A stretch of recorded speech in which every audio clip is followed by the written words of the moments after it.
चल।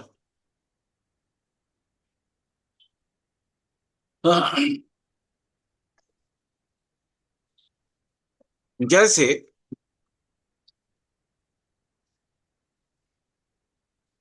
किसी भी व्यक्ति का जन्म लगन का राशि कौन सा है, वो वहां से हम समझ सकते हैं कि यह व्यक्ति किस प्रदेश का रहने वाला है या किस प्रदेश में इसका जन्म हुआ है। विषय थोड़ा जटिल जटिल है ना। लेकिन पॉसिबल है। यहाँ पे हमारे गुरु जी ने सूत्र दिया हुआ है। गुरु जी लोग, जैसे एग्जाम्पल देता हूँ। मान लो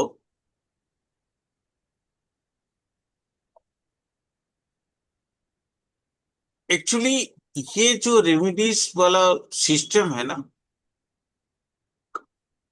ये स्टार्ट वहां से हुआ था।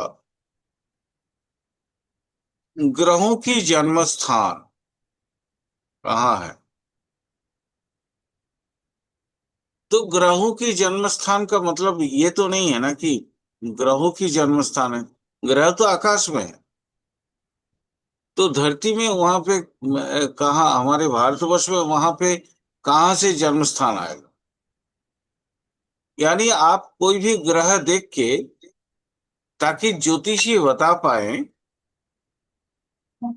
ये पराशर जी ने स्टार्ट किया था और इसके बाद बराहमिर जी इसको और डेवलप किया। तो ये पता चले कि कहाँ पे उसका पैदाइश है। यहाँ पे भी वही वाली बात आई। कौन वाली बात, कि जो पंखा चला जन्म ग्रह, जन्मकालीन ग्रह कहाँ है। जन्मकालीन ग्रह यानी जन्म नक्षत्र से जो आपका अ, ग्रह स्टार्ट होते हैं, वो कहाँ है।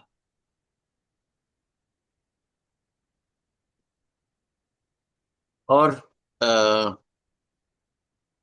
इस पे मैं आप लोगों से एक रिक्वेस्ट करूंगा। मैं आप लोगों को आइडियाज दे रहा हूं, और ये आइडियाज पे आपको थोड़ी सी काम करते हैं। अगला 2 3 4 महीना में आपके पास अगर कोई कुंडली आता है, कोई भी कुंडली आता है, तो क्या आप उस जगह को पहचान पाओगे कि उसके जन्म कहाँ हुए हैं। चलो मैं सूत्र बताता हूं, उसके बाद इसके बारे में थोड़ा सा डिस्कस करूंगा। जैसे सूर्य की, माने मेष राशि, सॉरी, सिंह राशि, या हाँ, मेष राशि मतलब सूर्य जो है आपका उच्चस्थ है 10 डिग्री, तो उसका जन्म होगा कलिंग देश। ये नोट डाउन करो, अदरवाइज आपके दिमाग में ये रहेगा नहीं। थोड़ा सर पेचीदा सूर्य चीज की है। मेष। सर आपने दो चीजें बोली, सूर्य सिंह सूर्य, राशि, फिर मेष बोला। हाँ, सूर्य का अपना राशि कौन सा है, सिंह। सिंह सिंह, हाँ। ठीक है। जी। सूर्य की अपनी नक्षत्र कौन सा है, कृत्तिका, कृतिका जी। है ना। हाँ। तो मेष राशि, मेष राशि में भी सूर्य की कर्तृत्व है। जी सर। या उसके बाद फिर जैसे आपका कन्या राशि में सूर्य की कर्तृत्व है। तो अगर आपका जन्म नक्षत्र या जन्म राशि सूर्य से संबंधित है, ठीक। ध्यान से सुनना, हाँ जी। बहुत ध्यान से सुनना और बहुत ध्यान से लिखना इसको। अगर आपका जन्म नक्षत्र या जन्म राशि सूर्य से संबंधित है, संबंध कहाँ कहाँ से बन सकता है? संबंध बनता है उसका उच्च स्थान, जी जिसको सर। हम नॉर्मली एस्ट्रोलॉजी की भाषा में तुंगी बोलते हैं, है ना? तुंगस्थ या तुंगी, या जो सूच सूचस्थ, आपको जो भाषा समझ में आता है, जो वर्ड आपको समझ में आता है, आप उसको लिख ले। तो मेष में 10 डिग्री में वो सुउच्च होता है, या उच्चस्थ होता है, या तुंगस्थ होता है, या तुंगी होता है। ठीक है? या उसको और क्या, साउथ वाला लैंग्वेज याद नहीं रहता मेरे को। मैं साउथ का लैंग्वेज में उतना पारंगत नहीं हूँ। मतलब कहने का मतलब है, अगर सिंह लगन में, राम अवतार जी थोड़ा सा इसको ये करिए। अ, अगर सिंह लगन किसी व्यक्ति का हो जाए, या किसी व्यक्ति का लगन मानो मेष हुआ और सूर्य 10 डिग्री पे है, ओके, उसके बाद अगर मेष राशि हुआ और सूर्य कृत्तिका नक्षत्र में है, तो कृत्तिका नक्षत्र मेष में भी है, वृषभ में भी है, यानी सूर्य के नक्षत्र में है। उसी तरीके से आपका सिंह में भी नक्षत्र सूर्य का है, वो हाँ आगे चल के आपका कन्या में भी गया, है ना? धनु में भी उन्हीं का सूर्य का नक्षत्र है, और धनु बिल्कुल। क्रॉस करके मकर में भी गया। तो मेरे कहने का मतलब है, सूर्य के नक्षत्र में, तो सूर्य के नक्षत्र जहां होगा, कहाँ कहाँ हो सकता है, थोड़ा सा इसको डिटेल कर लेते हैं। एक तो सिंह राशि, यानी सिंह राशि में अगर लग्न उदित होता है तो, पहला नंबर ए। बी नंबर, मेष राशि में अगर 10 डिग्री पे लग्न उदित होता है तो, या सूर्य की किसी भी नक्षत्र में लग्न उदित होता है तो, वो व्यक्ति कलिंग देश का हो। कलिंग मतलब वर्तमान उड़ीसा। ठीक है? अब समझ में आ रहा है कुछ मैं क्या बोलना चाह रहा कलिंग, हूं? क्या बोला सर? कलिंग दृष्टा। कलिंग देश का, देश, अच्छा, ठीक ठीक। अंग वंग कलिंग था ना वहां पे। हाँ हाँ, उड़ीसा सर, कलिंग देश।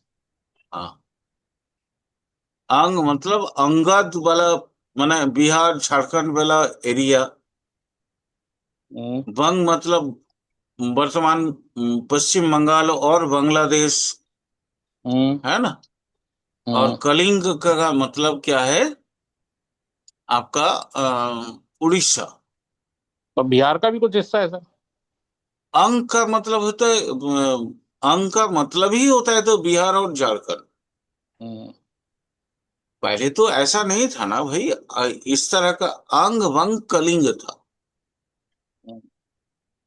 तो कलिंग का मतलब ही होता था कि आपका उड़ीसा। मैंने बोला, अगर सूर्य खुद की राशि में हो, राशि में उसके लगन अगर उदित होता, मैंने ये आप लोगों से थोड़ा सा ट्राई करने के लिए बोल रहा हूं कि थोड़ा आप लोग, आप देखो, आपके कई सारे मित्र हैं, उनके उनसे आप बात करना, उनका जन्म कुंडली लेना। जन्म कुंडली में ये तीन सूत्र अगर आपको मिलता है, नंबर वन, अगर सिंह राशि में लग्न उदित होता है, भाई ये रिसर्च के लिए मैं आप लोगों को प्रेरित कर रहा हूं ताकि जी मेरे जी जी नॉलेज थोड़ी सी बेटर हो जाए। हम्म। जी। दूसरा, सूर्य जहां सूच माने मेष राशि, ठीक है। ओके। तीसरा, मेष राशि और वृषभ राशि, क्योंकि वो नक्षत्र है उसका। हम्म। तो सूर्य के नक्षत्र में मतलब जन्म हो। मेष, वृषभ, आपका सिंह और कन्या, और धनु धनु और और मकर। मकर। हम्म। अगर यहाँ पे आपको उसके शुरुआती नक्षत्र में, यानी सूर्य के नक्षत्र में अगर कोई पैदा होता है, तो उनसे पूछना कि आप कहाँ पैदा हुए हो, कलिंग देश में, कलिंग देश में पैदा हुए हो आप, ये पूछना उनसे। अगर आपका मैक्सिमम रिजल्ट टिक आता है, राइट टिक, तो ये सूत्र सही है। अभी तक मुझे तो राइट टिक ही मिला, बट थोड़ा सा मैं टीम बढ़ा रहा हूं।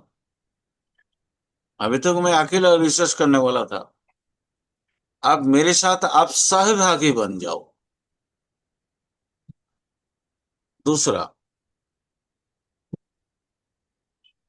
चंद्र राशि या चंद्र का नक्षत्र में, जैसे चंद्र का नक्षत्र कौन सा है, रोहिणी, इस तरह से हर एक, मतलब वृषभ राशि में है, फिर कन्या राशि में है, इस तरह से। तो आप इस तरह से चलो, आप उनसे पूछो नदी किनारे जन्म है क्या, या खास करके एक स्पेसिफिक नदी के बारे में पूछना, वो है यमुना। आपके पास दो ऑप्शन है, नदी किनारे का गांव, कहीं पे भी कोई भी छोटी बड़ी नदी कुछ भी हो सकता है, ओके, या यमुना। आप उनसे पूछना क्या आप उसके वहाँ किनारे में पैदा आसपास हुए हो। आसपास कोई नदी बहती हो। हाँ, यस सर, आसपास में कोई नदी बहती होगी जरूर, हम्म। 100%। बिल्कुल बिल्कुल सही है सर। मेरी मेरी नजर में एक कुंडली है, उसमें ऐसा है। है ना। हम्म। चलो ग्रेट, कम से कम मेरे हाँ रिसर्च फ्रूटफुल है, हाँ। फ्रूटफुल है। वृषभ राशि में जन्म है, रोहिणी नक्षत्र में। और वहां से 4 किलोमीटर दूर, 4 क्या 2 किलोमीटर दूरी नदी है। बिल्कुल सर, होगा ऐसा, ठीक है। माने ये चीज जैसे पता चल जाएगा ना, तो रेमेडीज करना बहुत आसान हो जाता है। फिर हाँ, मैं आपको इसी में रेमेडी भी बताऊंगा, ठीक है? ठीक सर। क्योंकि आप बार बार मेरे से रेमेडीज के क्लास मांग रहे थे ना, जी जी जी जी। तो पहले बेसिक को समझिए, उसके बाद रेमेडी तो हायर पोजीशन में आता है ना। ठीक है सर। तो पहले बेसिक को समझिए। अगर मंगल है, मंगल की राशि, मंगल के नक्षत्र, खास करके बेसिकली मैं मंगल की नक्षत्र की बात कर रहा हूं, क्योंकि मंगल की राशि में कलिंग भी आता है। लेकिन सर वहां एक चीज बोल सर, बोल जैसे चंद्रमा स्वराशि का हुआ तब भी नदी का इफेक्ट आएगा। बिल्कुल बिल्कुल आएगा हाँ। सर। हाँ तो ये तो मेरे लिए ही है सर, मेरे मेरे मेरे लिए ही है सर। आप कहाँ जन्मे हैं? मेरे नदी के गांव में ही किनारे में? पास हाँ बिल्कुल, वहां से 1 किलोमीटर दूर नदी है। सर हो गया ना, नदी के किनारे में आप पैदा और हुए ना। बिल्कुल। राम अवतार सर जी, अलवर के आसपास कोई नदी है क्या? अलवर के आसपास तो नहीं है मैम। अच्छा ठीक है। मैम आप क्या चीज, आप वो वाला सर कुंडली की अपन, बात कर हाँ रही जी, थी ना? हाँ हाँ सर, वो रोहिणी और अलवर नदी वृषभ सब था ना वहां पे, इसीलिए मैं पूछ रही हूँ उनसे, लेकिन क्योंकि मेरे को उनके आइडिया नहीं आसपास है। में नदी नहीं होगा, नाला जरूर होगा। अच्छा। नाला हाँ नाला मतलब तो है जैसे उधर। 100% होगा। नाला मतलब नदी थोड़ा बड़ा परिसर है, नाला थोड़ा छोटा हम्म, छोटा वाला परिसर है। नहर नहर। नहर नहीं, नहर तो कृत्रिम भी होता है ना मैम। जी जी जी जी जी। कैनेल बोलते ठीक हैं उसको, जो गवर्नमेंट अपने तरीके से निकालता है। इसको ठीक नहीं, इसको ठीक बोला है। जाता है जोड़। अच्छा। जो छोटा सा मतलब नदी जैसा ही उपनदी होता है ना, जी उस जी तरह जी, का, समझ। उस तरह। 100, अरे अलवार के पास तो मेरे को ही मालूम, लास्ट टाइम तो मैं गया था उधर, वहां अच्छा। है तो। ठीक ठीक ठीक। अलवर के पास नदी तो नहीं है सर। मैं नहीं पूछ के नदी बता नहीं, दूंगा सर, मैं उपनदी मेरे को है। एग्जैक्ट ध्यान नहीं है। हो सकता हो, कोई पता नहीं है, लेकिन मेरे अरे को नहीं एग्जैक्ट। सर, अलवर के बगल में ही है जो जोड़ निकलता है, माने जहां से कंटिन्यू वाटर फ्लोइंग होता है। सर नदी तो कई बाढ़ प्रकार के गंगा होते हैं। होती है हाँ। मालूम करके बता दूंगा सर, जरूर। आप आप देख लेना, मैं जो जगह एग्जैक्टली याद नहीं है, बट अलवर के आसपास ही है वो। अलवर राजस्थान में आता है, और वो मथुरा से आपका एकदम लगा हुआ है, वही वाला अलवर ना। हाँ बिल्कुल जी, बिल्कुल। मथुरा। मथुरा से तो ढाई सर 3 किलो, भरतपुर हाँ। लगा हुआ है। मथुरा से लगा हुआ वाला अलवर है ना? नहीं हाँ अलवर सर, तो सर, तब भी सर 4 4 घंटे लग जाते हैं, 4 साढ़े 4 अरे घंटे वही वही मथुरा में। वही मतलब वो जस्ट उत्तर प्रदेश और आपका राजस्थान का जो बॉर्डर एरिया है, उसी में है। हाँ ठीक है। अलवर में ठीक। एक आयुर्वेदिक कंपनी है, जहां से वो हम पहले उसका काम भी करते हैं। ठीक है। हम्म। अच्छा। हाँ। नहीं यहाँ से सामान कोई मत ले जाना। यहाँ से सामान कोई, जो तो हमारा सामान है कोई मत लेके जाना आप। किसका सामान है ये, जो भी मॉड्यूलर के साथ सामान। तो ये वो उस जगह पे जब मैं अलवर गया था, तो आज भी शायद मेरे पास एक दो बहुत एक्सपायरी माल पड़ा होगा। ठीक है। तो वहां पे अलवार का ही एरिया है, और वहां पे मैं गया हूँ। और मेरे को मालूम है कि वहां पे छोटी छोटी कई सारी छोटा छोटा जो है जैसे जिसको नाले नाले बोलते हैं ना, बड़े बड़े नाले। हाँ जी हाँ जी हाँ है जी ना? हाँ जी, समझ गई। जी हाँ। सर। तो वहां मतलब जैसे बारिश का पानी जहां से निकलता हो, और वो एक हम्म, छोटा सा नदी जैसा हो, बाढ़ में आप ठीक निकल भी नहीं सकते उस। ठीक है। ठीक ठीक सर। वही अगर मंगल का होता है, तो मंगल में आपका जो एरिया आएगा, उसको प्राचीन काल में अवंती बोलते थे। मतलब वो बीच वाला एरिया मतलब मध्य प्रदेश के आसपास का क्षेत्र है। ठीक है। एक्चुअली अवंती प्रदेश को आ, इसमें मुझे थोड़ा टाइम देना, 1 2 दिन या 2 4 दिन। अवंतीपुरम मेरा एक हिस्टोरियन फ्रेंड है, ऐतिहासिक दोस्त है। आ, मैं उनसे जान के एग्जैक्टली पुराना अवंती कहाँ था, वो मैं आपको बता दूंगा। मेरे को जहां तक लगता है कि वो नासिक, औरंगाबाद इस तरीका का एरिया होगा। ठीक है, बट एग्जैक्टली आज नहीं बोल सकता, क्योंकि मैं थोड़ा कंफ्यूज हो गया हूं। लेकिन मैं अपना जो ऐतिहासिक ये है, दोस्त है। अच्छा, एक सेकंड मेरे को टाइम दो। अ, एक सेकंड टाइम दो, एक सेकंड का थोड़ा सा। अवंती प्रदेश में उसका जन्म होगा। और अवंती प्रदेश कौन सा है? अवंती प्रदेश प्राचीन भारत में दो तरीके से उसको डिवाइडेड किया हुआ था।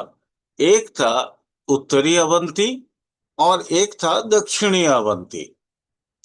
उत्तरी अवंती, जिसका कैपिटल था उज्जैन, उज्जैन, और जो कि आजकल उज्जैनी कहते थे उस समय। आजकल वो महाकाल का जो मंदिर है, उस वो उज्जैन वाला जो मंदिर है, वो था आपका उस समय का अम,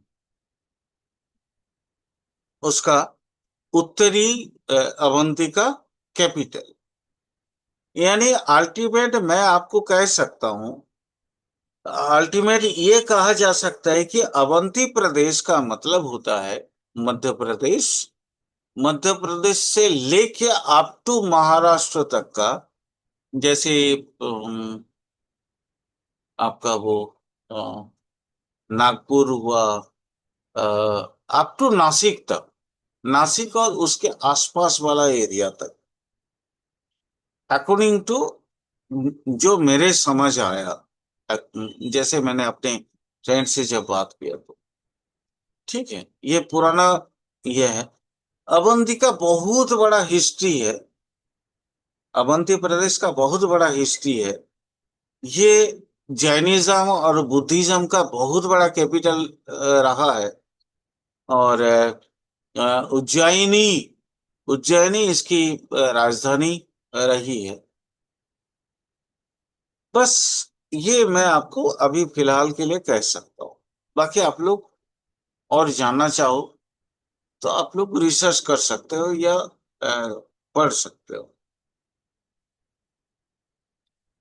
कोई बात, आगे चलते हैं, क्योंकि अपने को एस्ट्रोलॉजी सीखना है, एस्ट्रोलॉजी समझना है। अगर किसी व्यक्ति का बुध की राशि या बुध के नक्षत्र में पैदा होता है, बुध की राशि या बुध के नक्षत्र में, वो व्यक्ति का जन्म स्थान होगा मगध प्रदेश। अब मगध प्रदेश तो है नहीं अभी, तो मगध मतलब है क्या?